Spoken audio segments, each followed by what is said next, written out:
श्री गणेशोत्सव निकट आते ही हाट अर्थात मार्केट में विविध प्रकार की मूर्तियाँ दिखाई देती हैं। इनमें घरेलू पूजा हेतु छोटी मूर्तियाँ एवं सार्वजनिक रूप में मनाए जाने वाले श्री गणेशोत्सव के लिए बड़ी मूर्तियों का समावेश होता है। परंतु दुख की बात यह है कि इनमें अधिकतर मूर्तियाँ अशास्त्रीय रूप से कलाकारों द्वारा अपनी अपनी कल्पना के अनुसार बनाई जाती है। अर्थात ऐसी मूर्तियों से पूजक को विशेष आध्यात्मिक लाभ नहीं होता। साथ ही साथ ऐसी मूर्ति से कष्ट होने की आशंका अधिक होती है। ऐसी हानि न हो इसलिए मूर्ति लाते समय कुछ विषय बिंदुओं का ध्यान रखना आवश्यक है। जैसे 1. मूर्ति चिकनी मिट्टी से बनी हो। 2. मूर्ति पीढ़े पर बैठी हो। 3. मूर्ति विज्ञान के अनुसार ही मूर्ति का रूप व आकार हो। 4. मूर्ति सांचे से बनाने की अपेक्षा हाथ से बनी हो। आइए अब समझ लेते हैं गणेशोत्सव के लिए की जाने वाली सजावट के बारे में।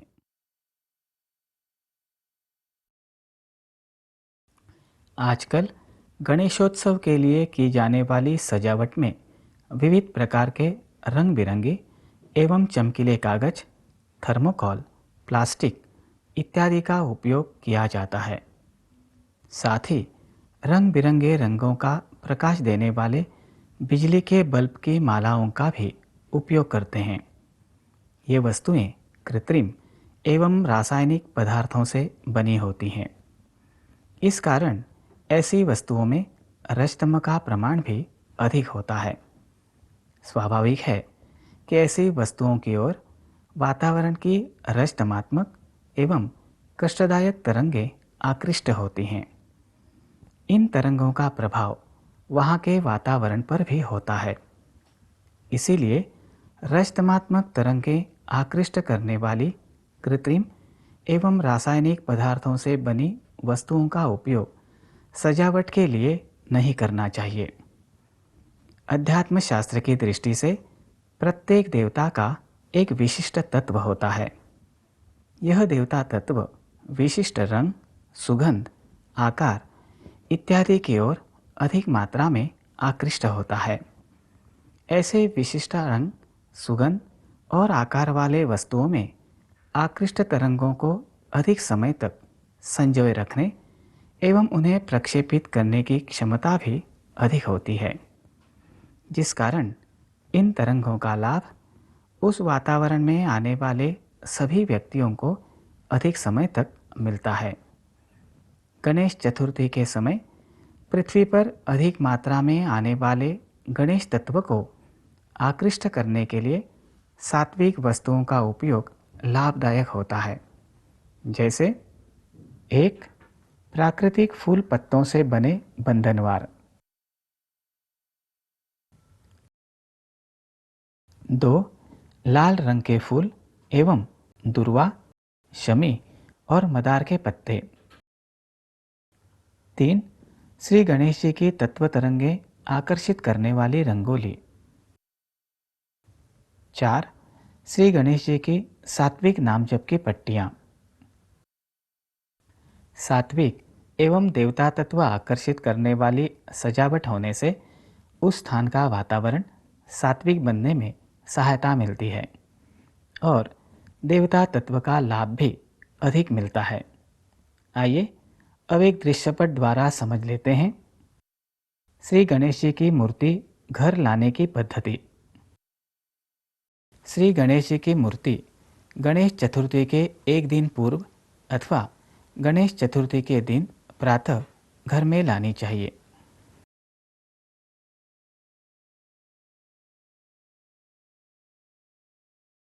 मूर्ति लाते समय विशेषकर जिस व्यक्ति के हाथों मूर्ति लाना निश्चित हुआ हो उस व्यक्ति को टोपी परिधान करना आवश्यक है। श्री गणेश जी की मूर्ति लाते समय उसे पीढ़े पर रखिए। मूर्ति घर में लाते समय मूर्ति का मुख उसे उठाने वाले की ओर रखिए। मूर्ति को साफ सुथरे रेशमी अथवा सूती वस्त्र से ढकिए। मूर्ति घर में लाते समय मार्ग में श्री गणेश जी का जयकार कीजिए।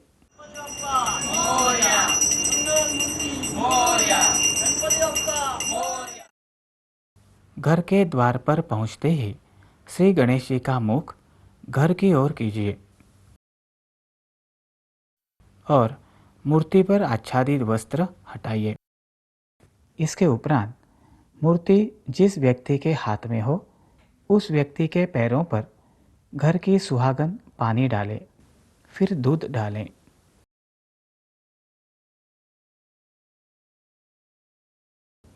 अब मूर्ति का औक्षण कीजिए।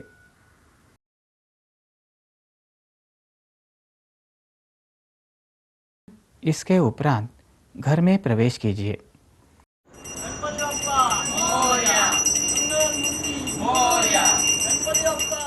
मूर्ति को पूजा स्थान पर रखने से पूर्व उस स्थान पर थोड़े चावल रखिए।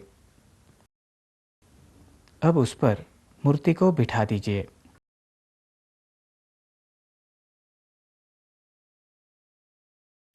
इस प्रकार श्री गणेश जी के भक्त उनका स्वागत करते हैं। स्वागत सहित लाई गई श्री गणेश जी की मूर्ति का पूजन अर्चन, स्तोत्र पाठ, नाम जप इत्यादि कृतियां भाव सहित करने से श्री गणेश जी के तत्व का हमें लाभ मिलता है। साथ ही वातावरण में प्रक्षेपित उनसे संबंधित भाव, चैतन्य, आनंद एवं शांति की तरंगों का भी हमें लाभ मिलता है। इस दृश्यपट द्वारा हमने श्री गणेश जी की मूर्ति घर लाने की पद्धति समझ ली। इसमें हमने देखा कि मूर्ति पूजा स्थान पर रखने से पूर्व उस स्थान पर थोड़े चावल रखे गए। विभिन्न स्थानों पर अपनी अपनी प्रथा के अनुसार जिस चौकी पर मूर्ति की स्थापना करनी है उस पर चावल का पुंज भी बनाते हैं, उस पर मूर्ति रखते हैं। इस प्रकार चावल पर मूर्ति को क्यों रखना चाहिए, इससे क्या लाभ होता है, इसे समझना भी हमारे लिए अनिवार्य बनता है। समझ लेते हैं श्री गणेश जी की मूर्ति चावल पर रखने का शास्त्राधार।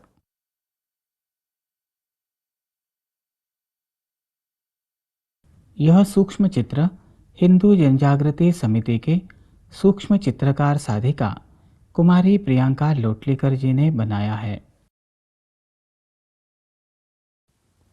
शास्त्र के अनुसार किसी भी देवता का आवाहन कर पूजन करने से उस देवता की मूर्ति में संबंधित देवता का तत्व आकृष्ट होता है।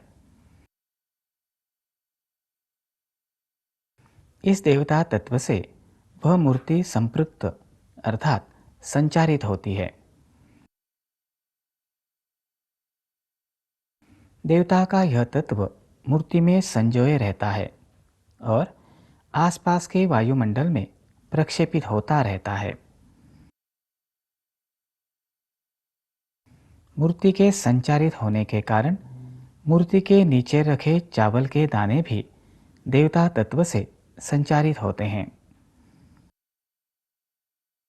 दो तंबूरों के समान कंपन संख्या के दो तार हों तो एक तार से नाद उत्पन्न करने पर वैसा ही नाद दूसरी तार से भी उत्पन्न होता है।